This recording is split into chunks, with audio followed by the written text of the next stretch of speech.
అని. ఈ వామాకులో ఒక స్పెషల్ ప్రోటీన్ ఉందట. ఇది కిడ్నీ స్టోన్స్ రాకుండా ఎక్కువైన కాల్షియం ఇది ప్రోటీన్ లాక్కుని స్టోన్ ఫార్మేషన్ కాకుండా చేయడానికి కొంత ఉపయోగపడుతున్నదని ఇది ఇరాన్ వాళ్ళే ఇది కూడా చెప్పడం జరిగింది.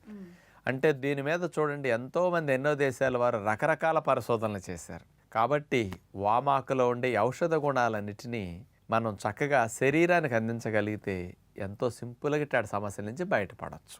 అయితే డాక్టర్ గారు, మరి వామాకులను సాధారణంగా అయితే కనుక బజ్జీలు వేసుకుని తినడము, లేదంటే అప్పుడప్పుడు మనం చూపించినట్టుగా ఏ చట్నీలోనో వాడడమో చేస్తూ ఉంటారు. మరి అలా కాకుండా ఇంక వేరే విధంగా ఉపయోగించుకునే అవకాశం ఏదైనా ఉందా?